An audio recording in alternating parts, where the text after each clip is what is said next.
Hey everyone, and welcome back. This is an adult channel of adult collectors, and today we're looking at probably the most controversial Monster High doll of the year.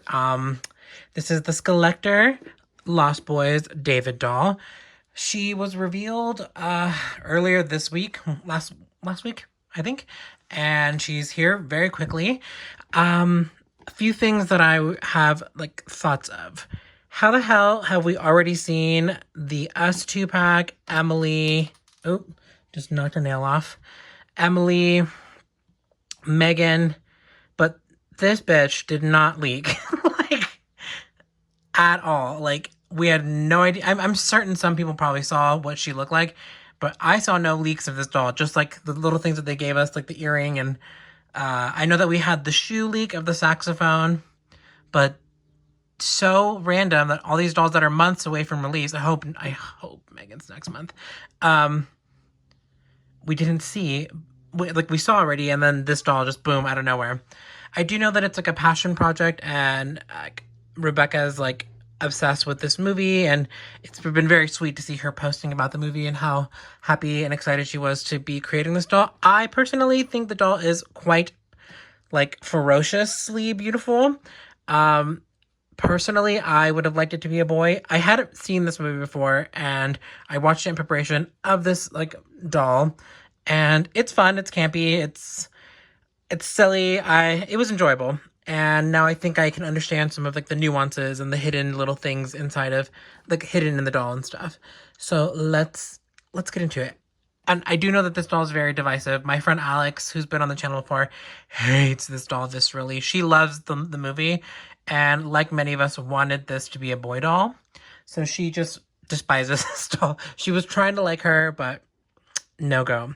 So here we have the split box that we have always been having lately. I want a new box design, I'm not gonna lie. But it's David right here in the center with their scary eyes. So this movie is kind of really homoerotic too. So maybe it could have been a 2-pack, and they could have gotten the main dude and made it to like I don't know, two boys, you know. But here she is, beautiful. The back of the box. I would love to try to display my doll this way. I know that it's probably not doable, but it would be really fun. Because I love like the art and how the hair looks. And then on the back, Rebecca did say, like, as if she doesn't know that we've already seen them, because they do know that, you know, they live online like us. This is like another Easter egg for upcoming release. And the Lost Boys and Us were both shot on like the same pier, like in Santa Cruz, I think. So this is, she said that this is like an Easter egg here. In the back, we have missing posters for Dracula and Frankie. Love that. Oh, and Claudine right there too. Cleo. All the ghouls are missing. Here we have an up-close picture of David. She is shockingly beautiful in person. We have like the Lost Boys logo here. And here she is. She's so spooky. I would say she is probably the scariest SKULLECTOR that they've released. She's terrifying. She's got sculpted like temples and brows and cheeks, and she's got sculpted fangs. So I know that that must have been like hell on earth to do, like the stamping wise, to get the face like good. The face is beautiful.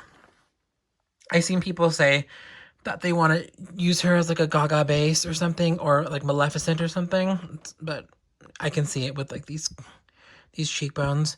It's such a shame that we're probably never gonna see this face sculpt ever again. But she's so darling. Like, not darling. She's scary as hell. On and off note, so I just got Cupid and Dream. I would love them to use her face sculpt again and do a SKULLECTOR of Edith from Crimson Peak in like the long nightgown white dress with like maybe some blood and some butterflies. Okay, that's a little tangent.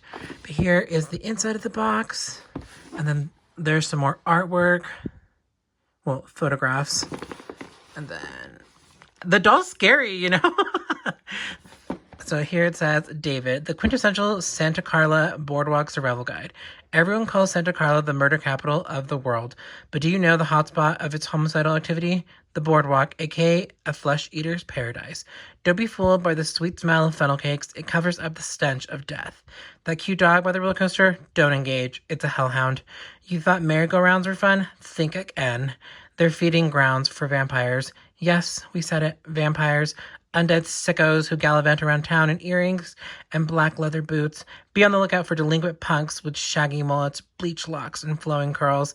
Besides grayed hair, an affinity for motorbikes and takeout should also arouse suspicion. Your best defense is to fully arm yourself when heading out. We're talking garlic, weaponized holy water, and holstered stakes.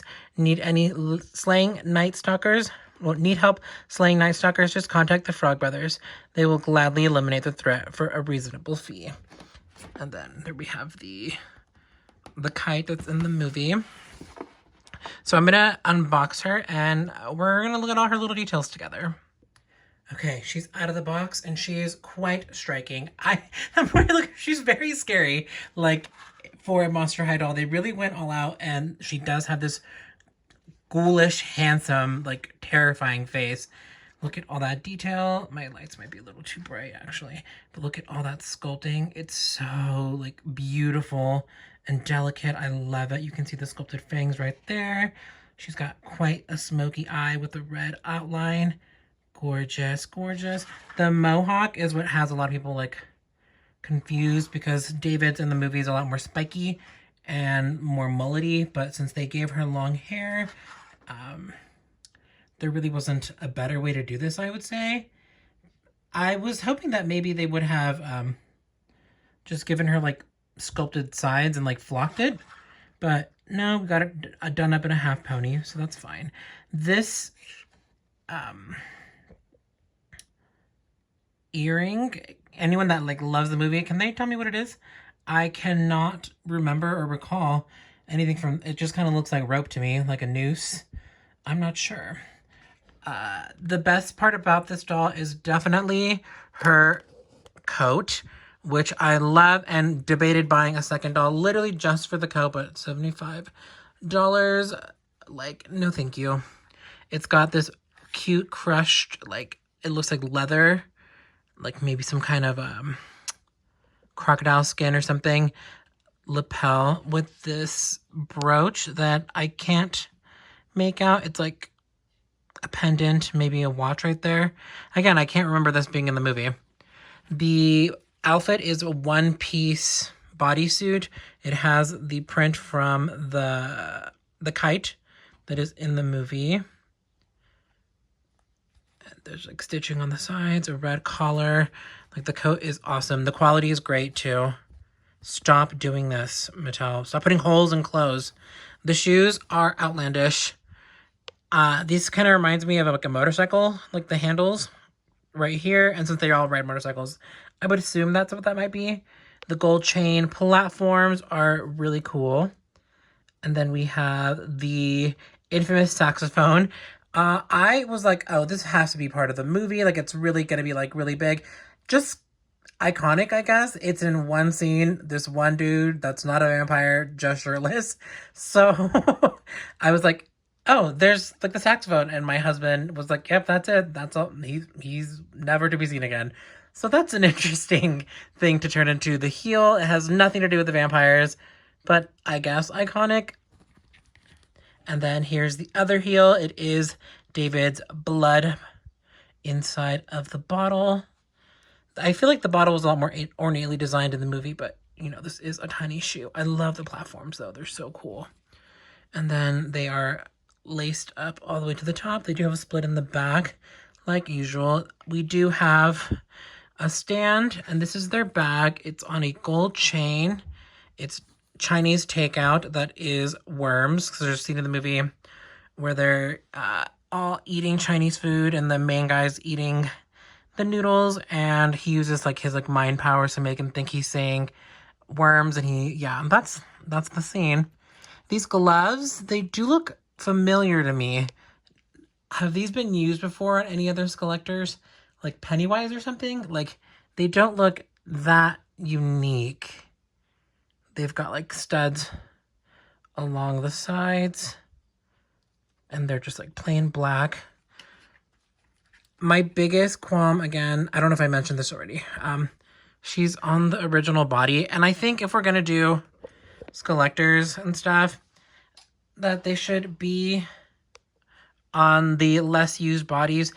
especially like if this is based on a male character, I want them to be more like big. Like I want the big sister body. I want the abs, the thicker legs, the bigger feet. I want her to be more imposing. And I just love the big sister body. In terms of like Monster High, the big sister body and the little sister body are more interesting to me than the original body. I don't know if anyone else feels that way. Just the original body is just so delicate, and even though the little sister body is shorter, it seems more sturdy.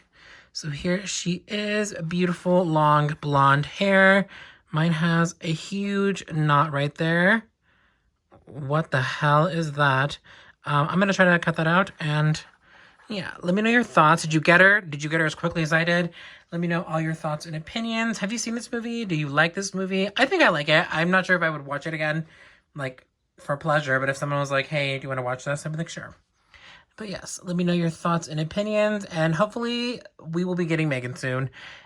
That's all I'm going to say. Like, I love this doll, but I only got one, and that's kind of like a true marker of how much I truly love a doll. But she is exquisite, and I can't wait to see what else comes from the SKULLECTOR line. Let me know your thoughts and opinions, and I will see you in the next one.